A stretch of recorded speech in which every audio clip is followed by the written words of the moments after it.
Hello everybody, Mac here. And first off, the first thing I would like to do is apologize to the subscribers I have and say I am really apologetic and I'm sorry for not posting many videos over the last couple of years.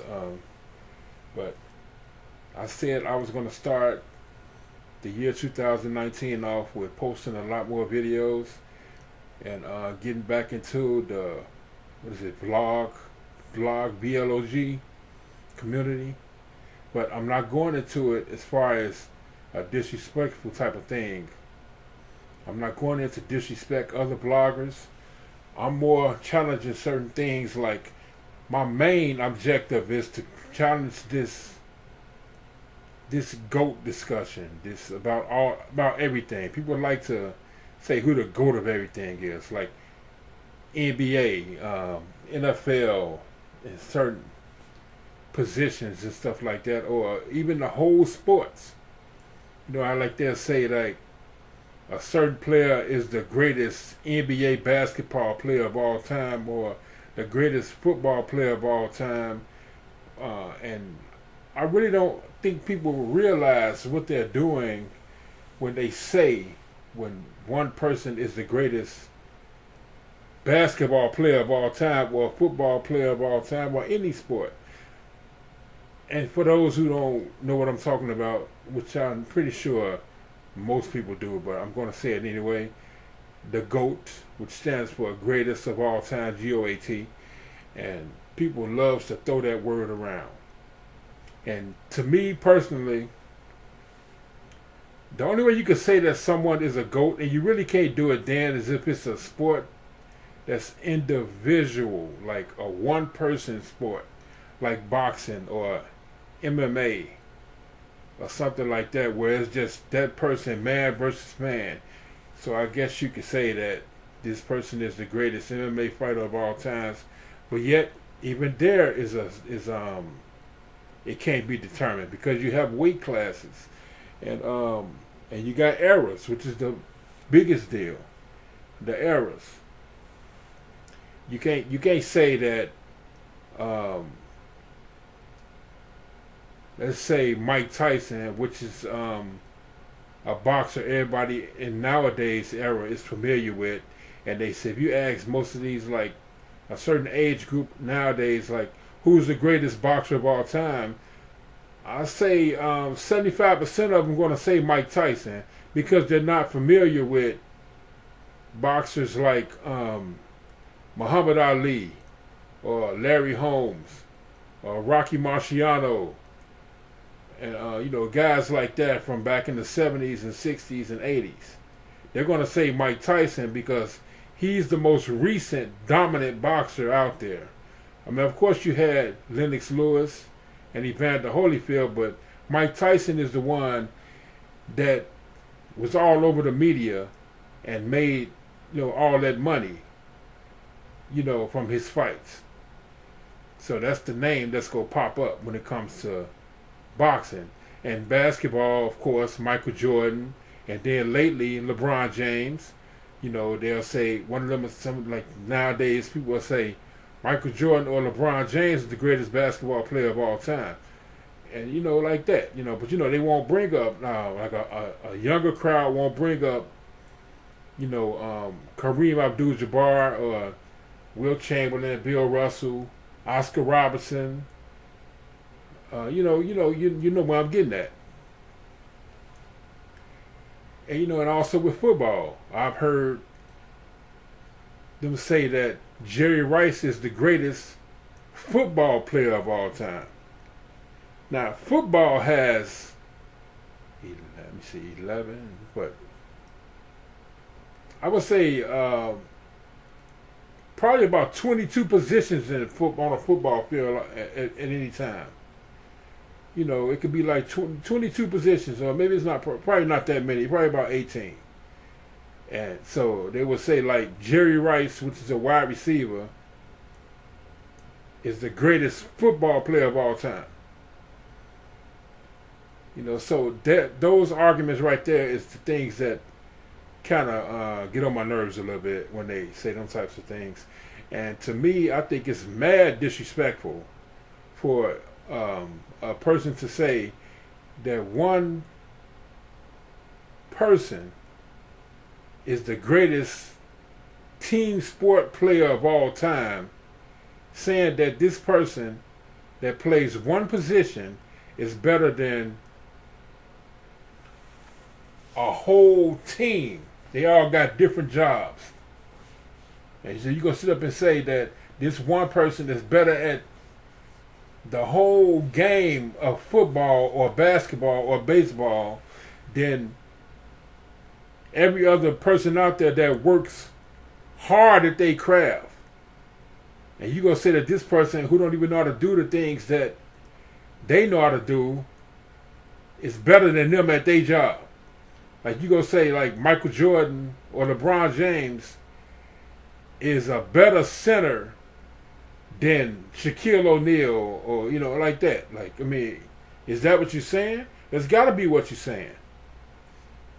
Because you say he's the greatest basketball player of all time. That means he could play every position better than anybody else that's ever played the game. You calling this person the GOAT, greatest of all time. That means that he can rebound better than Dennis Rodman or Wilt Chamberlain or Bill Russell. He can block shots better than Akeem Olajuwon or Mount Mutombo. He got better defense than Dennis Rodman, Joe Dumars. He can steal better than John Stockton. That's what you're saying when you say that this man is the greatest of all time. I know people going to say, are you being too literal? No, I'm not being too literal. You said this. You said that this man is the greatest NBA basketball player of all time. Or you saying like Jerry Rice is the greatest football player of all time when he's only played one position. And his own position, there's like 2 or 3 different options you have to do. And Jerry Rice, yes, I would agree. He's I can't say that all the time of all time because I've never seen all the wide receivers play football. I was born in 1973. I started watching football. I remember when I first started watching football. It was the San Francisco 49ers Super Bowl against the Cincinnati Bengals. The first time they played each other in the Super Bowl. That's when I remember watching football, and I started watching it every week when the season came back on after that because I fell in love with it when I watched that game. When I saw a couple of lateral plays that happened in that game. And Jerry Rice was in that game. Wait, was he? Was Jerry Rice in that game? I'm not sure if he was in it. I think that's the one. I think that's Joe Montana's first Super Bowl. So I don't think he was in that game. But anyway, that's not important. So that's when I started watching football. So I can say without a doubt that I think that Jerry Rice is the greatest wide receiver that I've ever seen myself since I've been watching football. He has the best hands I've seen. He runs the best routes I've seen. Well, having the best hands, I'm not so certain about that. Because Marvin Harrison was a motherfucker on the hands tip. Odell Beckham Jr., Randy Moss, they had some great hands. Jerry Rice was the fastest receiver, but he was very tough. He was unguardable. You can't stop him. He played during a very, very tough era of football when you can actually hit somebody.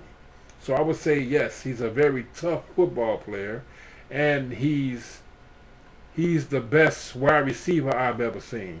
But he is not the best running back I've ever seen. He's not the best tight end I've ever seen. He's not the best quarterback I've ever seen. He's definitely not the best defensive player I've ever seen, linebacker, defensive tackle, and so on.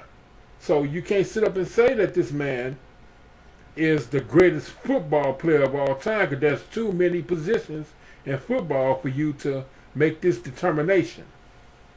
And it's very disrespectful to sit up here and go to a person like Lawrence Taylor and tell him, hey, Jerry Rice a better linebacker than you, or he a better football player than you are. I mean, are you willing to go in Lawrence Taylor's face and say, hey, or Ray Lewis say, hey, Jerry Rice is a better linebacker than you are?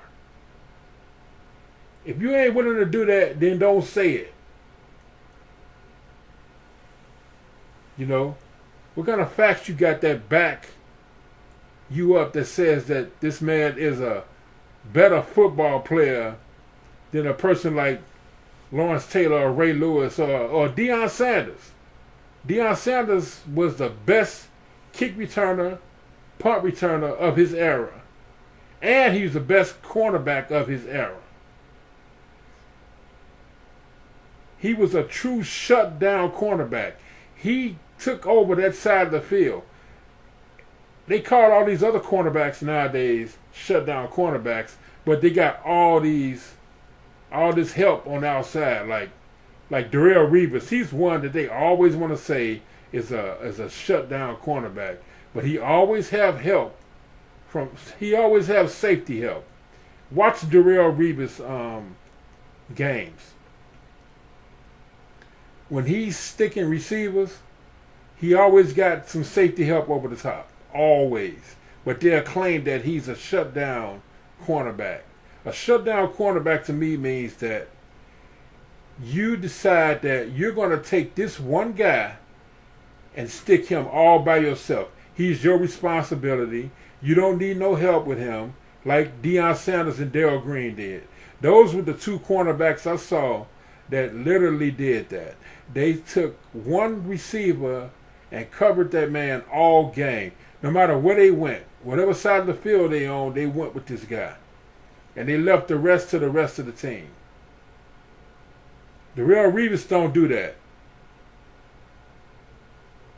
He'll be on one side of the field, and if somebody get in front of him, he got a safety right there to watch his back. I've seen Darrelle Revis disrespect Randy Moss, calling him a slouch, and somebody he can cover Randy Moss, but he got all this help from a safety over the top. But in closing, that's how I feel about the GOAT discussion. As you could tell, the way I got kind of excited about this conversation, how I feel about it. And as again, I want to apologize to the subscribers I have. I think I only got like 17 right now, but that number is going to significantly grow. I'm guaranteeing this. It's going to grow because I'm going to post a lot more. And I want to apologize to the subscribers who didn't unsubscribe from me because I wasn't posting. And I am back on YouTube, and I will be posting a lot more videos. The videos I'm going to be, the next video I'm going to do is saying what I'll be posting about, as far as what different subjects. And again, I apologize. And my main thing with posting is my videos is I want to make them realistic. You're going to hear me stuttering. You're going to hear a lot of mistakes made because I want to make it realistic. I don't want it to be like me being a director and going back fixing problems or re-recording videos. I want it to be realistic, like me and you talking to each other one-on-one, where I make mistakes and I stutter and everything.